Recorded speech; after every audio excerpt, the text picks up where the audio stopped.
Olha, hoje a gente vai mergulhar numa história daquelas, a fundação de uma grande capital brasileira. Mas esquece aquela ideia de terra vazia, de heróis solitários chegando do nada. A história de verdade começa com um dilema, uma escolha ética de um homem que já estava lá, e essa decisão mudou tudo. Ato 1. A poeira na estrada. Bom, vamos direto para o momento que definiu o jogo. A gente não está falando de uma promessa futura, não. A história começa com um pioneiro que já estava lá, com a vida feita. O nome dele, Manuel Olivério. E ele estava prestes a encarar um futuro que vinha vindo, literalmente, numa nuvem de poeira. Para a gente entender o que aconteceu, primeiro a gente precisa sentir esse silêncio. Imagina a cena. A rotina do Manuel Olivério, que também era conhecido como Manuel Vieira de Souza, era a lida com o gado, sabe? A paz do cerrado, o primeiro rancho dele já de pé. Ele não era um aventureiro qualquer, de passagem, não. Ele era o dono legal da terra, um cara que já tinha fincado raízes ali. E era exatamente esse silêncio, essa paz que estava com os dias contados. E então, no horizonte, uma nuvem de poeira vermelha.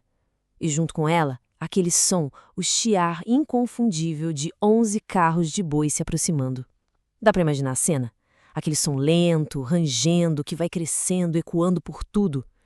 Pro Olivério, o dono legal daquele pedaço de chão, aquilo não era só uma visita. Era o destino batendo na porta.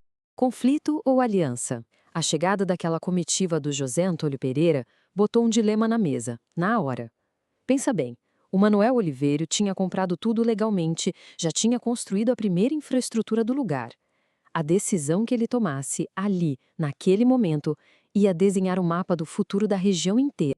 Ato 2, os mineiros no oeste. Certo. A coisa fica ainda mais interessante quando a gente entende como esses dois homens, esses dois mineiros, foram parar exatamente no mesmo lugar, no meio do oeste brasileiro. Vamos dar uma rebobinada na fita para ver essas duas jornadas que estavam em rota de colisão. Ok, essa linha do tempo aqui deixa tudo bem claro. Vamos lá. Em 1872, José Antônio Pereira, o Jape, faz uma primeira viagem, explora a área e fecha um acordo de boca com o poceiro João Nepomuceno. No fim do mesmo ano, ele volta para Minas Gerais para buscar a família toda, deixando as benfeitorias aos cuidados desse poceiro.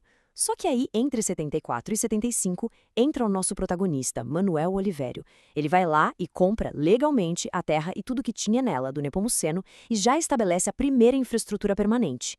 Então, bum, agosto de 75, a caravana gigante do Jape retorna, achando que ia encontrar tudo do jeitinho que ele deixou.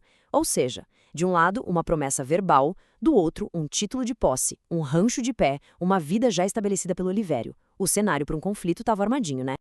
Então, o ponto crucial é esse aqui, ó. A gente tem dois patriarcas, um destino.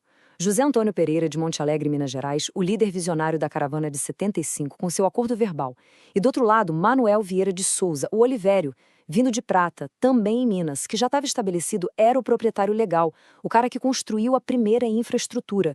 Ou seja, e isso é fundamental, a terra não estava vazia. O Olivério não era um poceiro temporário. Ele foi o fundador que botou de pé o primeiro assentamento, a primeira infraestrutura habitacional dali. Ele preparou o terreno, literalmente. E para erguer esse primeiro rancho, essa primeira estrutura, o Manuel Oliveira não fez tudo sozinho, claro. Ele tinha com ele seus agregados, trabalhadores e também as pessoas escravizadas que os acompanhavam. Isso aqui ilustra uma verdade muito forte. A base desses assentamentos muitas vezes é invisível. É uma fundação construída por muita gente, por um grupo diverso, os chamados fundadores invisíveis da nossa história. O trabalho deles, sob a liderança do Oliveiro, foi o que tornou tudo possível. Ato 3. A palavra de honra. E agora sim, a gente chega no clímax da história. Aquele momento de tensão máxima lá no córrego Prosa. O momento em que a palavra de honra de um homem valeu mais do que a posse da terra. E a oferta do Manuel Olivério foi essa. Vou honrar o acordo antigo. A terra é sua pelo que eu paguei. Parem para pensar no que isso significa. O cara tinha o documento na mão, ele era o dono legal.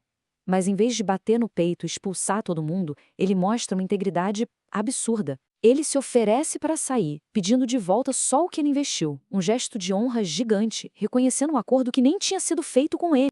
300 mil réis. Esse foi o preço da paz. Era exatamente a quantia que o Olivério tinha pago, e foi a única coisa que ele pediu. Não era sobre ganhar dinheiro, sobre ter vantagem. Era sobre princípio. Era sobre o peso que uma palavra de honra tem. E a resposta do José Antônio Pereira foi tão grandiosa quanto. A contraproposta dele foi: vamos ficar juntos e construir este lugar lado a lado. Ou seja, ele também escolheu a parceria em vez da posse. Ele não só aceitou aquele gesto de honra, como jogou o nível lá para cima, propondo uma aliança. Essa aliança ficou conhecida como o Pacto dos Mineiros, um pacto pela segurança de todos e pelo progresso daquele lugar. Ato 4. A fundação de uma capital. E olha só no que isso deu. Aquele pacto, que nasceu de uma decisão ética do Manuel Olivério, no momento que podia ter explodido em violência, virou a fundação literal de uma futura capital. O legado desse pacto é muito concreto. Passo 1. A comunidade se forma. As duas famílias, com toda a sua gente, se unem para garantir segurança e cooperação. Passo 2. Eles constroem uma capela. Juntos, cumprem a promessa do Pereira e erguem a Capela de Santo Antônio em 1877, que vira o coração do novo povoado. E passo 3, o arraial se estabelece. O arraial de Santo Antônio de Campo Grande começa a crescer como resultado direto desse pacto de honra. Eles não só moraram juntos, eles construíram juntos. E nada disso teria acontecido se o Olivério não tivesse aberto as portas da casa dele, das terras dele, da infraestrutura que ele já tinha montado. Um conflito que era quase certo virou um projeto de comunidade. E aqueles ideais dos fundadores, fraternidade, ordem e progresso, acabaram sendo formalizados décadas mais tarde com a fundação da primeira loja maçônica em 1921. O legado deles foi cimentado ali. E olha, mesmo que os fundadores originais talvez não fossem maçons naquela época do pacto, os valores que eles viveram naquele dia, fraternidade e honra, foram tão fortes que a geração seguinte os institucionalizou. Isso mostra como aquele primeiro ato de cooperação foi capaz de moldar o caráter da cidade por muito, muito tempo.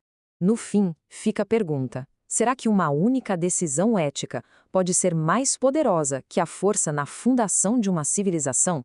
A história da fundação de Campo Grande parece dizer que sim. E talvez a resposta esteja toda na jornada do Manuel Olivério. Ele mostra pra gente que as fundações mais duradouras, as mais fortes, não são feitas com títulos de posse ou com a força.